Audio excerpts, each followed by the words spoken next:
तर आज आपण बनवणार आहोत व्हायरल चहाची रेसिपी। तर नेटवरती खूप दिवसापासून एक चहाची रेसिपी व्हायरल होत होती, तर मग मी म्हणलं चला आपण ही ट्राय करूया। तर त्यासाठी मी पातेल गरम करून त्यामध्ये मी 2 चमचे साखर घातलेली आहे। आता ही साखर चांगली विरघळली की आपल्याला याच्यामध्ये पाव चमचा चहापत्ती घालायची आहे।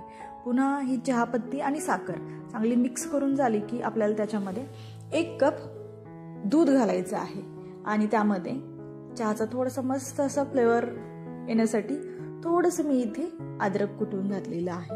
आणि त्यानंतर आपल्याला चहा जो आहे तो चांगला उकळवून द्यायचा आहे। चहाला 1-2 उकळ्या आल्या की आपल्याला तो गाळणीच्या साहाय्याने चहा कपामध्ये गाळून घ्यायचा आहे।